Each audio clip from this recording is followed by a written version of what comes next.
to another episode of Transparent Podcast. I have a very special guest with me today. If you want to introduce yourself, let them know where you're from, your name. Okay, hello. I am Shai Rivera. I am a real estate agent here in Colorado Springs. I was born and raised here in Colorado Springs, and I'm super excited to be here. Yeah, for sure. So, I know we were talking a little before, but so what else do you do? I know you do a little bit like with real estate, and then what else do you do? So I primarily work with like real estate investment. So helping, new and more seasoned investors, either begin, expand, diversify, or downsize their real estate portfolios. Nice. And so I also assist, people who are wanting to buy like their dream home or forever home or sell their home and things like that too. But primarily my specialty is with real estate investment. So. Okay. That's pretty cool. So with real estate investment, like how did you get into it, or was it kind of like a connect or friend, or you kind of just got interested in it, or? So before I got into real estate, so I'm actually a newer agent. Okay. I was licensed back in December. Mm-hmm. And so I'm newer. This is my first year in real estate. But what got me into real estate was previously I worked in a bank. Okay. So I was at First Bank for 6 years. Oh, five or 6 years. I lose track. You must have handled a lot of money in those years. Well, yes. Yeah. So more than a regular person, probably. Yes, definitely. Yeah. Definitely. At first it was intimidating. Yeah. Then I was like, oh, okay. Like it's weird because as I worked there, like the more I worked there and longer I worked there, money just started to feel like paper to me. Like it was nothing. Like I could get like big stacks and I'd be like, oh, whatever. Another day. Just another day. This is nothing. Wow. And I had like wads of cash, but no, I started there as a teller back in like 2016, I want to say. Okay. And I was moving around like all different banks and different branches, and I eventually got transferred to the downtown location. Okay. And I was introduced to like a lot of investors, a lot of just business owners. I was doing more commercial banking. Okay. So I met like commercial real estate brokers, residential real estate brokers, investors, lawyers, probate officers, that kind of thing.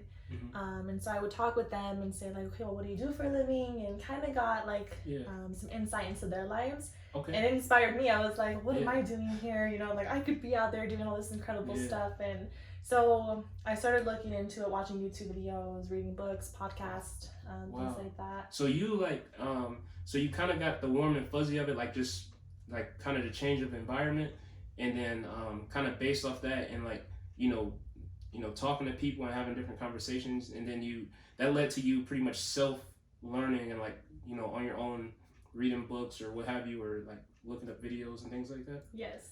Wow. That's really like impressive. And with the could you kind of break down exactly what like the investor side of like what you do? Could you, if for those watching who may not know, like what does that actually mean? So for a newer investor, people who haven't, worked with, other investors or even have any idea of like real estate investment like consists of, it could be anything as far as like fix and flip. So, buying a property that's distressed or, that needs some love, going in there, purchasing it, fixing it up, and then selling it at market value. So there's that.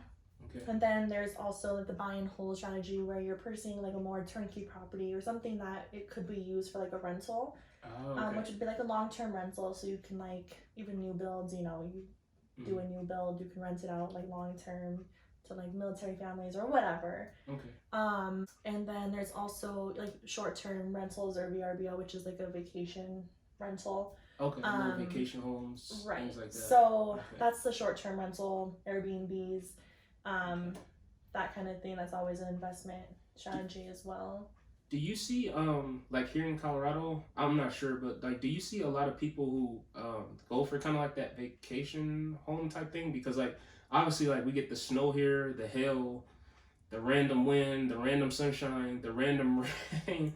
Like do you work with a lot of clients like that, or like a handful maybe, or I would on that say side, I guess? Yeah, no, I work with I'd say a little bit more than a handful. Oh, okay.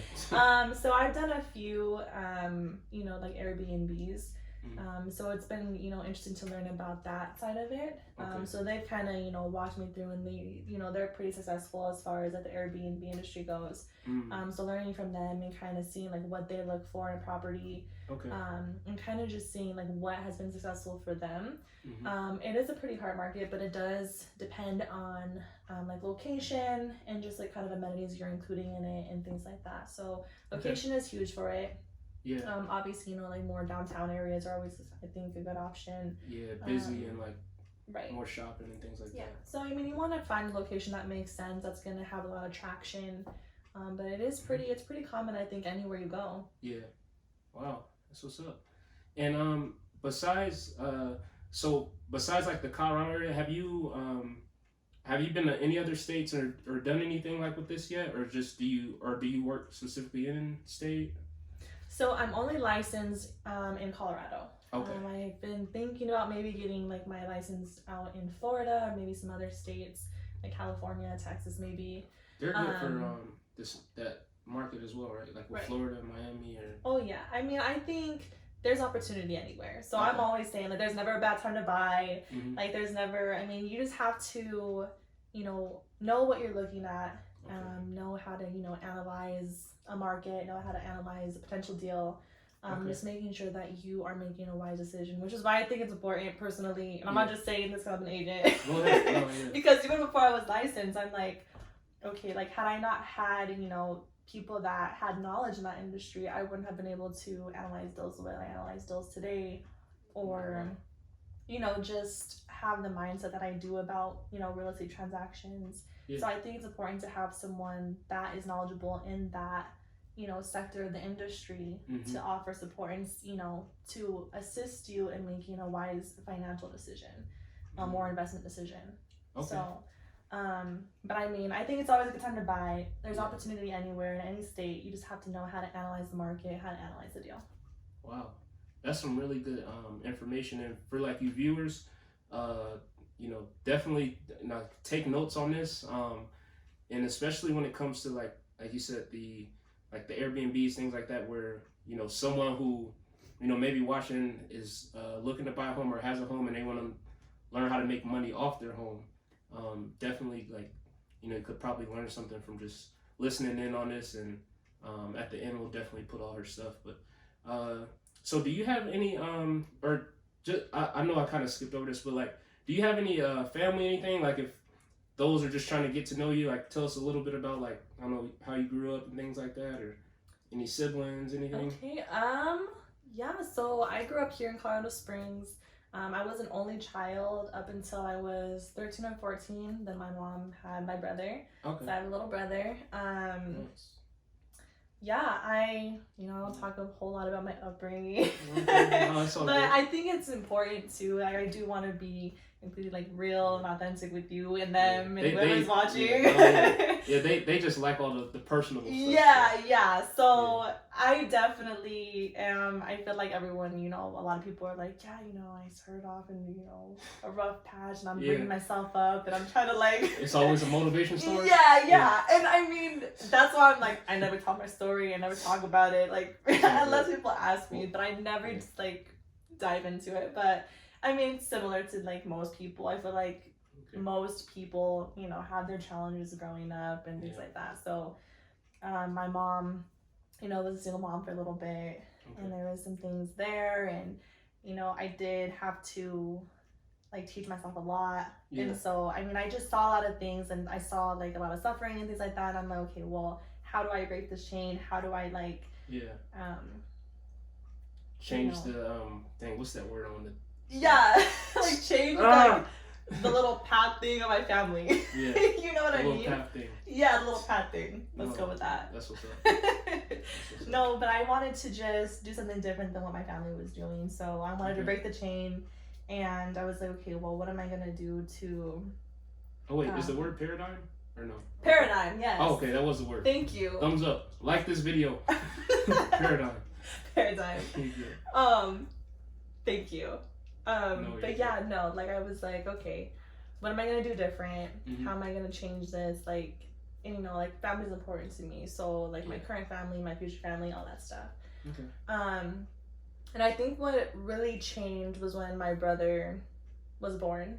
And so I saw this like little human. I was like, okay, he's like, this is my responsibility. I'm even wearing like a necklace that he gave me for my birthday. But no, he's like really inspired me to like do everything I'm doing, and I want to show him like he can do it, and I want to like make sure that he has a good path to success. And set the example. Yeah, exactly. As you should, and as you are. Right, and that's why I'm like, and I don't just want to do that for my own family and for myself, but I also want to encourage and help other people do that as well for like themselves and their families. And so, I mean, everyone has like their own investment strategies and things like that, but real estate's mine, and I think that's when I found like my passion and things like that. But no, I definitely have come a long way. I wasn't always, you know, this mindset. I was dumb and young, and all of us were. Yeah, and I was definitely going down the wrong path for a long time, but luckily that's when I went to the bank and things started to change. Tighten it up. Yeah, that's what's up. That's definitely that's good. I appreciate you sharing that too. That way everybody can kind of get the warm and fuzzy, and I'm pretty sure a lot of viewers can relate.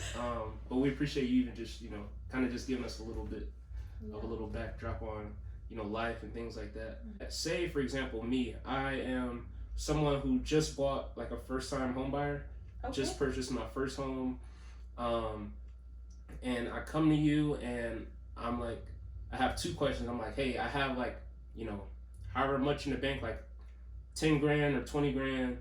I want to do something smart with it. I just bought a home. What like maybe like advice can you give me, whether it be like short term, long term, as far as like, you know, just getting a house and then have like a little bit of money to maybe do something with? Yeah. Well, I mean, I think that's like my favorite part of the investment side of things is because like there's so many ways to fund a project. So I mean, a lot of the times a lot of investors aren't ever using their own money. They're using other money, or, you know, like, I know a lot of the times people are like, oh, I don't want to have debt, or I don't want to, you know, like have any sort of, you know, do anything like that. No payments. Right. People are like, I need to have no payments, I need to have no debt. And I'm like, that's actually terrible. Because actually debt could be good. Debt could be good in a lot of ways. And then, so there's so many different, you know, you can get so creative with how you're wanting to fund a project or how you're wanting to invest your money. When there's hard money loans, there's private lenders, portfolio lenders. You can even do like creative, you know, something creative financing, like seller financing.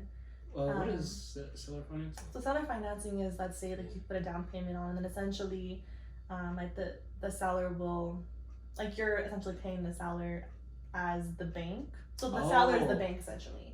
And so they would choose, okay, well, like you can put, you know, $70,000 down, and then, you know, we would do like a 15-year at a 6% in payments. In payments to the seller. Directly. So cutting out the middleman essentially, like the bank. Right. Because a lot of the times, like, banks, you know, go more into detail. They're gonna pull credit. So if you don't have the best credit, there's ways around that too. If you don't have a ton of money saved up, that's okay too. So things like that. I mean, there's so many different ways.